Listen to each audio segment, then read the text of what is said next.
오늘 이 시간에는 하이델베르크 요리 문답 그 12번째 시간으로 율법의 요구가 이루어지게라는 제목을 가지고 본문 말씀인 로마서 8장 3절로 4절 말씀을 통해서 하나님께서 저와 여러분에게 주시는 말씀 함께 나누도록 하겠습니다. 우리가 하이델베르크 요리 문답을 살펴보고 있었습니다. 지난 시간에 살펴본 것이 11문이었습니다. 그러나 하나님은 또한 자비로우신 분이 아닙니까? 라는 질문이었고, 왜냐하면 하나님께서 심판하시는 분이라는 것을 우리가 계속해서 살펴보았고, 일부는 인간의 비참함에 대해서 살펴보는 것이었기 때문에, 그런데 하나님은 분명히 자비로우신 분이시지만 또한 정의로우신 분이십니다. 하나님의 정의는 죄, 곧 그의 가장 높으신 권위에 대한 도전에 대하여 가장 무거운 처벌, 즉 몸과 영혼의 영원한 형벌을 내리십니다. 하나님께서 정의로우신 분이시기 때문에 하나님께서 형벌을 내리시는데 그 형벌은 곧 지옥의 영원한 지옥의 형벌이라고 우리가 살펴보게 된 것입니다. 이것이 바로 일부 인간의 비참함에 대한 것의 마지막 질문이었습니다. 오늘은 2부로 넘어가는 것입니다. 그것은 하나님께서 인간을 어떻게 구원하시는가, 인간의 구원에 관한 이 주제로 이 2부가 진행되는 것입니다. 2부의 첫 번째 질문이 바로 12번째 12문이 됩니다. 하나님은 정의로운 심판에 따라서, 하나님의 정의로운 심판에 따라서 우리는 지금부터 영원히 처벌을 받아 마땅하게 되었습니다. 어떻게 하면 이 형벌을 피하여 다시 하나님의 사랑을 받을 수 있습니까? 하는 질문인 것입니다. 하나님께서 정의롭게 심판하셔서 결국은 그 결과는 영원한 지옥의 형벌이라는 것입니다. 우리는 그러나 우리 자신의 처지를 봤을 때 이렇게 전적으로 타락한 죄인으로서 우리의 본성 자체가 타락하였고 우리 존재 자체가 악한 그러한 세상에서 가장 죄악된 죄인 중에 괴수라는 사실을 우리가 살펴보았기 때문에 지금부터 영원히 처벌을 받아 마땅하게 되었다는 것입니다. 영원한 지옥 불의 형벌을 받기에 마땅한 처지가 되었다는 것입니다. 큰일 난 것이죠. 이것을 진정으로 깨달아야 우리가 하나님 앞에 간절함으로 나올 수가 있고 진정한 회심의 역사로 나아갈 수가 있습니다. 이것이 없이는 진정한 회심이 없습니다. 이것을 깨닫게 하시는 것이 하나님의 은혜이고, 지금까지 우리가 일부에 살펴본 인간의 비참함에 대해서 이렇게 길게 우리가 살펴본 이유는 무엇이냐면 이것이 밑바탕이 되어야 우리 자신에 대해 철저히 깨달아야 하나님의 구원의 역사로 우리가 나아갈 수 있게 되기 때문인 것입니다. 어떻게 하면 이 형벌을 피하여 다시 하나님의 사랑을 받을 수 있습니까? 이 말은 어떻게 하면 이 지옥의 이 형벌로부터 벗어날 수가 있겠습니까? 어떻게 하면 이 죄와 사망의 권세에서 벗어날 뿐 아니라 하나님의 진노와 형벌로부터 벗어나서 하나님께서 다시 우리를 받아주시고 하나님께서 우리를 안아주시고 하나님께서 사랑해 주시는 그 사랑의 관계로 어떻게 다시 돌아갈 수 있겠습니까? 어떻게 다시 우리가 하나님의 자녀로서 거듭날 수가 있겠습니까? 어떻게 우리가 구원으로 나아갈 수 있게 될 수 있습니까? 라는 것이 이 제2부의 전체의 주제인 것입니다. 이것에 대해서 12문에 대한 답을 살펴보면 하나님은 자신의 정의가 만족되기를 요구하십니다.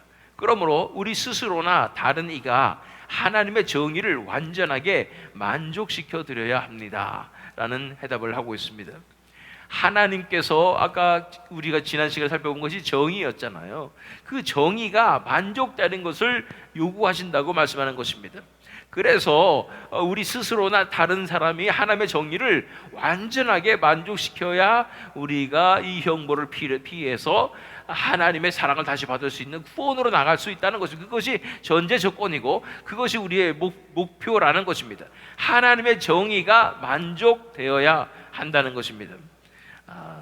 우리 하나님은 자신의 정의가 만족되기를 요구하십니다 라는 그 측면에서 하나님께서 얼마나 정의를 따르시는지를, 하나님께서는 이 정의를 요구하시는지에 대해서 우리가 살펴보기를 원합니다. 아모스 5장 22절로 24절 말씀 읽어보면 너희가 내게 번제나 소제를 드릴지라도 내가 받지 아니할 것이요 너희의 살찐 희생의 화목제도 내가 돌아보지 아니하리라. 내 노래소리를 내 앞에서 그칠지어다 내 비파소리도 내가 듣지 아니하리라. 오직 정의를 물같이 공의를 마르지 않는 강같이 흐르게 할지어다. 하나님은 정의의 진심이십니다. 하나님께서 물론 영광 받으시는 것이 우리 인간을 창조한 목적이고 그것이 하나님께서 가장 원하시는 end result, 그 결과이지만, 그러나 그럼에도 불구하고 이 번제와 소제를 드리며 아무리 예배를 드린다고 하고 살찐 희생의 화목제를 드린다 할지라도, 그리고 하나님 앞에 찬양하는 노래소리를 올려드린다 할지라도 하나님께서는 이 정의라는 전제 조건이 리퀘어된 것이 미되지 않는다면, 이것이 이제는 완벽하게 이루어지지 않는다면, 그것이 먼저 이루어지지 않는다면 하나님께서는 예배를 받지 않으시겠다고 말씀하시는 거예요. 그래서 하나님께서는 정의의 진심이십니다. 정의를 물같이 공의를 마르지 않는 강같이 흐르게 할지어다. 내가 받는 예배는 바로 이 정의가 이루어지는 예배이다 말씀하시는 것입니다. 내가 누구에게서 예배를 받냐면 이 정의를 이루는 자들에게서 예배를 받는다 말씀하시는 것입니다. 진정한 예배자는, 우리 2026년에 우리의 정체성은 바로 예배자이지만, 진정한 예배자는 바로 이 정의의 삶을 이루며 정의를 하나님의 이 마음인 이 정의를 이루는 것을 배려해드리며 그렇게 정의를 이루는 하나님의 나라의 문화인 정의를 이 땅에 이루는 그 삶을 살아가는 자들이 내 삶 가운데 날마다 매 순간마다 그것을 바라보며 살아가는 자들이 예배자다 말씀해 주시는 것입니다. 오직 정의를 물같이 공의를 마르지 않는 강같이 흐르게 할지어다.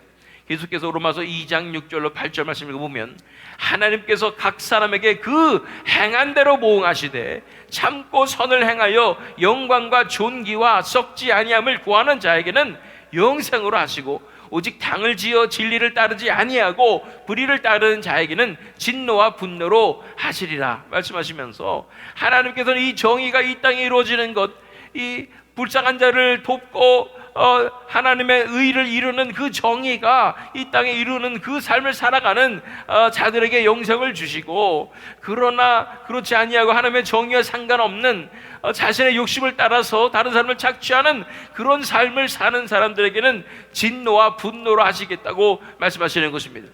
이처럼 하나님의 정의는 정의는 중요하며 하나님께서는 정의의 진심이신 것입니다. 그래서 어떻게 하면 이 형벌을 피하여 다시 하나님의 사랑을 받을 수 있습니까? 하나님은 자신의 정의가 만족되기를 요구하십니다. 그러므로 우리 스스로나 다른 이가 하나님의 정의를 완전하게 만족시켜 드려야 합니다. 그렇기 때문에 하나님의 정의가 먼저 만족되어야 우리가 구원의 역사로 나아갈 수 있게 된다는 사실을 우리가 기억할 필요가 있다는 것입니다. 자, 이사야 61장 8절 말씀입니다. 무릇 나 여호와는 정의를 사랑하며 불의의 강탈을 미워하여 성실히 그들에게 갚아주고 그들과 영원한 언약을 맺을 것이라 말씀하십니다. 하나님은 정의를 사랑하신다고 말씀하시는 것입니다.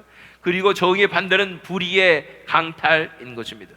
나는 다른 사람에게 피해 준 적도 없고 다른 사람의 것을 빼앗은 적도 없고 훔친 적도 없고 강탈한 것이 없습니다. 그러나 우리가 우리 자신을 위해서, 우리 살아남기 위해서, 또 우리 가족들을 먹이기 위해서 열심히 산 그 삶 자체가 우리도 모르게 다른 사람의 것을 빼앗는 것이 될 수 있다는 사실을 우리가 기억할 필요가 있습니다. 제가 전에 말씀드린 적이 있었지요. 이 세상의 권력들이 모든 것을 다 빼돌려서 한 80%의 이 지구의 리소스를 그들이 다 빼앗아 먹고 나머지 한 20% 가지고 평범한 시민들이 다 먹고 사는데, 내가 먹고 살기 위해서, 내 가족을 살리기 위해서 아등바등 열심히 일어서 내 열심으로 모은 그래서 내가 먹을 수 있는 것이지만 내가 그것을 차지하고 나면 나머지 사람들에게는 내가 더 가지게 되면 다른 사람들이 덜 가지게 되는 그런 상황, 그런 구조 가운데 나 본의 아니게 약한 자들에게 그런 일할 능력이 없는 자들의 것을 내가 빼앗아서 내가 강탈하는 것과 같다는 것입니다. 내가 열심히 산 것뿐인데 오히려 다른 사람의 것을 빼앗는 상황이 될 수밖에 없다는 사실을 우리가 살펴본 적이 있습니다. 그렇습니다. 이것은 정의가 아니죠. 정의는 불쌍한 자들을 돕는 것이고 그들에게 나눠주는 것이고 그들을 살리는 것입니다. 그들을 먼저 살리고 그리고 다른 사람이 나를 살려주는 것이 하나님 나라의 정의가 되는 것입니다. 나 여호와는 정의를 사랑하며 불의의 강탈을 미워하며 성실히 그들에게 갚아주고 그들과 영원한 언약을 맺을 것이라고 말씀해 주시는 것입니다. 또한 이사야 11장 3절로 5절 말씀을 읽겠습니다.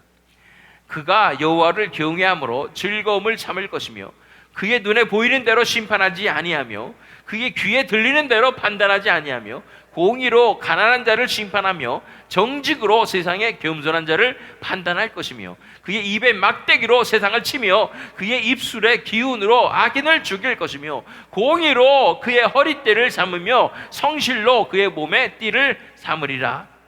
이 말씀은 이새의 한 가지가 나서 그리스도가 메시아가 오셔서 이루실 하나님의 나라, 정의의 나라, 공의의 나라에 대해서 말씀하고 있습니다.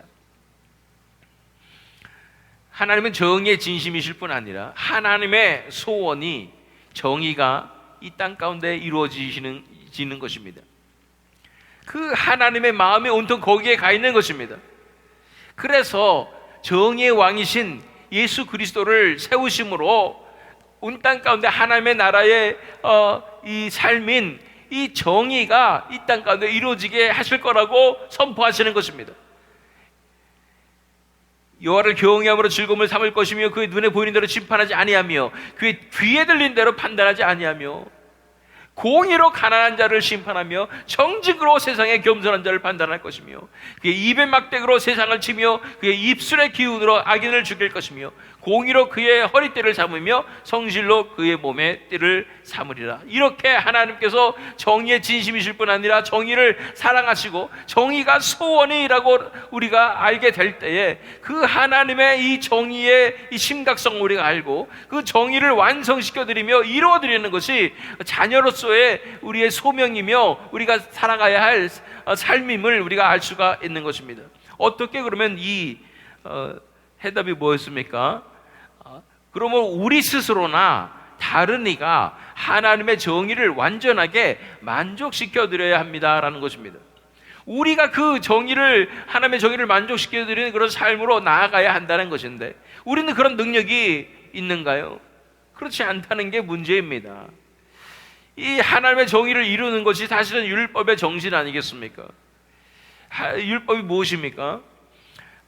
마음을 다하고 뜻을 다하고 목숨을 다하고 힘을 다해서 주 너의 하나님을 사랑하라 하는 것과 또 내 이웃을 내 몸같이 사랑하라 하는 것이라고 말씀했는데 이것은 바로 하나님을 사랑하고 이웃을 사랑하는 이 정의의 사회, 정의의 이 문화, 하나님 나라의 그 문화를 말하는 것입니다. 그런데 이 율법의 이 주신 목적이 바로 그런 것인데 이것을 지킬 수 있는 자가 아무도 없다는 것입니다. 우리는 그런 능력이 없다는 것입니다. 우리 마음 가운데 사랑도 없을 뿐더러 서도 행할 수 있는 능력도 없다는 것을 우리가 계속해서 살펴보았던 것입니다. 그럼에도 불구하고 누군가는 이 하나님의 정의를 완전하게 만족시켜줘야 우리가 구원받을 수 있다는 것입니다. 어떻게 그게 가능하겠습니까? 그래서 하나님께서 하신 것이 바로 이사야 53장 11절 말씀, 그가 자기 영혼에 수고한 것을 보고 만족하게 여길 것이라. 나의 의로운 종이 자기 지식으로 많은 사람을 의롭게 하며 또 그들의 죄악을 친히 담당하리로다. 하나님께서 의로운 종을 보내주실 것이라고 말씀하시는 것입니다. 그 종이 하나님의 율법의 요구를 다 이루며 율법의 의를 완성하여서 그래서 자기 지식으로 많은 사람을 의롭게 하며 또 그들의 죄악을 친히 담당하리라고 말씀하시는 것입니다. 바로 예수 그리스도를 통하여 이 하나님의 정의를 이루실 것이라고, 완성하실 것이라고 말씀하여 주시는 것입니다. 그것이 이제 본문 말씀인 로마서 8장 3절로 4절 말씀에 자세히 나와 있는 말씀인 것입니다. 율법이 육신으로 말미암아 연약하여 할 수 없는 그것을 하나님은 하시나니 곧 죄로 말미암아 자기 아들을 죄 있는 육신의 모양으로 보내어 육신의 죄를 정하사 육신을 따르지 않고 그 영을 따라 행하는 우리에게 율법의 요구가 이루어지게 하려 하심이니라. 이 율법을